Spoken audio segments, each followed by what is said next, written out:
भगवान की जय। हाय हाय बंद कर दो और हरी हरी शुरू कर दो। आपने हाय से भी ऐसा क्या कमा लिया, ये भी तो जवाब दो। दुनिया में जो मुख्य व्यवस्था है वो ईश्वर का ही हाथ में है। कुआं आप खोदा सकते हो पर पानी देना भगवान का हाथ में है। पंखा आप ला सकते हो पर हवा देना भगवान का हाथ में। नल लगाओ, टंकी बनाओ, कुछ भी कर लो, पर मुख्य व्यवस्था तो मालिक का हाथ में है नहीं। ट्रैक्टर आप लाया, चलो हम मान ला, ट्राली आप लाया, गाड़ी आप लाया, पर सब चीज आप लाया नहीं। कुछ चीज ऐसी है जो आप लाया नहीं, वह ईश्वर की तरफ से आई है। अच्छा ईमानदारी से जवाब दो, दांत तुम लाया क्या आया? दांत लाया क्या आया? बोलो, आया? बाल आया ने पाछो टेम आयो तो भाई उनको काम हुई क्यों गया? जब दांत की जरूरत पड़ी तो दांत आया, बढ़िया। जब दूध पीता था तो दूध का आया ने, बाद में दाल बाटी का आया। और जब समय पूरा हो गया तब ईश्वर ने कि अब जरूरत नहीं है, अब दलिया खाओ बढ़िया और गोविंद का गुण गाओ। तो अब दांत निकाल लूंगा एक एक करके, तो वापस जैसा आया था ऐसा का ऐसा गया। ये ईश्वर का हाथ में व्यवस्था है। ये व्यवस्था उसने लाभ हानि जीवन मरण जस अबजस विधि हाथ, ये 6 काम परमात्मा ने अपने हाथ में रखे, बाकी सब आपके हाथ में सौंप दिया है। एक तो लाभ हानि, एक जीवन मरण, और एक यश और एक अपयश। सोचो अगर ये बादलाओं आपका हिसाब से चलता तो आपको जदे मन पड़े जदे बरसात कराता, आपको फुहारिया की जरूरत ही नहीं पड़ती आपको। और यदि ये बादल आपका हाथ में होता तो खुजनेर जान देता इनके चिल्डाउने से, पहला यहाँ बोवनी कराओ, पहला हमारा पूरा काम निपटे, उसके बाद तुम आगे कोई दूसरे गांव में जाना, तब तक यहीं खड़े रहो। सब ईश्वर ने मनुष्य के हाथ में नहीं दिया है। इसलिए हाय मत करो, जरूरत से ज्यादा हाय करोगे तो जीवन बहुत अनमोल है, गंवा बैठोगे। और इस दुनिया में खरी लगे कि बुरी लगे, पर बड़ा आदमी जो रे उके हाय ज्यादा है। पर ये सुन लो, एक साहब है और एक उनका नौकर है, चपड़ासी है विचारा। अब आप ईमानदारी से जवाब देना तो बात आपको तुरंत समझ में आ जाएगा। साहब है और एक साहब का नौकर है, दोनों में से आय किन की ज्यादा है?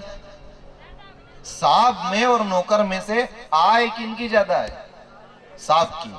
ने खाए कौन ज्यादा है? नौकर खाए ज्यादा है। जिनकी आय ज्यादा है वो खाए कम है, जो खाए ज्यादा है उनकी आय कम है। बहुत लफड़ा में चल रहे हैं। यदि ज्यादा हाय करोगे तो खाओगे नहीं ढंग से, बैठोगा नहीं, भागते फिरोगे, जिंदगी बर्बाद कर दोगे, आखिरी तक सूझ नहीं पड़ेगा। नींद, अन्न और हंसी, 3 चीज बड़े आदमी के पास में बहुत कम होती है।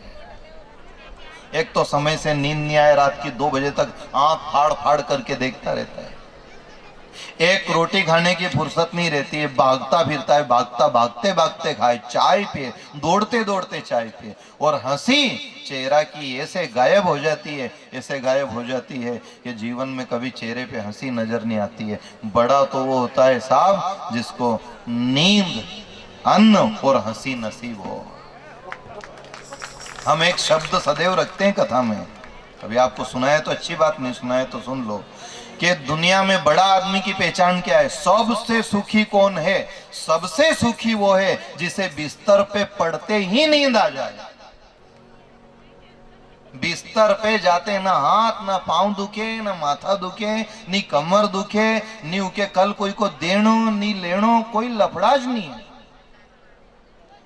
बिस्तर पे जाते ही, एक घर में क्या हुआ, एक आदमी को नींद नहीं आए, रात के 12 बज गए। वो घरवाली पूछे, सो नहीं, नींद क्यों नहीं आए? अरे कहीं नींद आए, हमारे सामने वाला का पैसा देना है, करार है, करार पूरा होने वाला है, कल पैसा देना है। पैसा कितना देना? आपके 1 लाख रुपया देना है। तो थोड़ा बहुत तो होगा, कहीं भी नहीं है, व्यवस्था नहीं, कैसे दूंगा कैसे दूंगा, हमारे नींद नहीं आए। घर वाली ने क्यों, रुको रुको, तुम्हारी नींद को इंतजाम करो। उन्हें घर वाली ने खिड़की खोली और सामने वाला जिनके पैसा देना था उनकी आवाज लगाई, भैया ओ भैया। वो भैया भी घबराए कि रात के 12 बजे सामने घर से आवाज क्यों आती होगा। उनने भी दरवाजा खोला, हाँ बहन, उन्हें की एक बात कहनी है। कही ने कि जो तुम्हारा कल पैसा देना है नहीं, हाँ वी हम कल नहीं देंगा, और दरवाजो बंद कर लिया। वो आदमी ने पूछी तू पागल तो नहीं उके यहाँ क्यों की तने रात में? उन्हें कि तुम्हारे नींद नहीं आई रही थी, नींद की हाँ अब तुम सोई जाओ। अबे उके नहीं आएगा, अपना माथा पे वजन लेकर के चलोगे तो नहीं चलाएगा।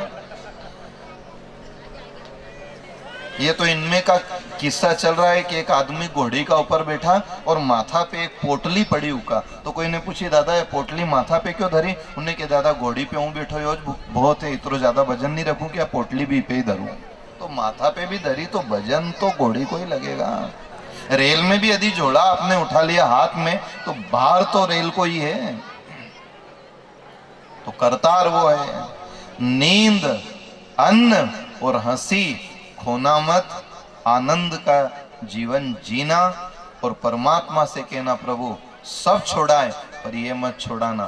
तो सबसे सुखी वो है जिसे बिस्तर पे पड़ते ही नींद आ जाए। बिस्तर पे जाते ही नींद आ जाए तो मान लेना कि सुख गणा, ने कथा में बैठते ही नींद आ जाए तो मान लीजिए कि पाप गणा। माथा पे पोटला रे तो न्याय भी आएगा, ये पोटला का काम ही है। और कुछ नहीं करना, समझदार आदमी को अपना जितना भी बड़ा पोटला है वो भगवान को जाकर दे देना चाहिए। क्योंकि एक सुदामा नाम का ब्राह्मण था जिसने जीवन में एक गलती करी, एक अपराध किया और उस अपराध का फल जीवन भर भोगा। आखिरी में वो दुखी हो गया, हताश हो गया कि कब तक भोगूंगा। एक काम करूं, मैं ये पोटला ले जाकर भगवान को सौंप दूं। तो सुदामा जी महाराज ने 3 मुट्ठी चावल एकत्रित करके पोटली बांधी। आज तक लोग कहते हैं चावल की पोटली ले गया, चावल की नहीं ले गया, वो चिंता की पोटली ले गया था। और द्वारका गया और जहां गया तो उसने जो देखा नजारा तो दंग रह गया। बड़ा वैभव, बहुत आलीशान महल, हाथी घोड़ा खजाना, रानी दास दासी नौकर, घबरा गए ये सब देख करके। एक द्वारपाल से जाकर के कहा, द्वारपाल जाकर एक खबर दे दो। क्या खबर? द्वार पे खड़ा है एक विप्र, घर का कुछ नहीं ठिकाना है। 2 पटिया मेली धोती है, कुर्ता भी फटा पुराना है। खोखली देह पोपला वदन, केवल सांसों का सांचा है। हे पंजर मात्र पसलियों का, केवल हाड़ों का ढांचा है। पन्ही भी नहीं पगड़ी भी नहीं, साबुत न देह पर जामा है। श्रीपति का पता पूछता है, उस द्विज का नाम सुदामा है। उस द्विज का नाम सुदामा है। हाँ, दौड़ पड़े भगवान और जैसे ही दौड़े भगवान करुणा निधान ने कहा मुकुट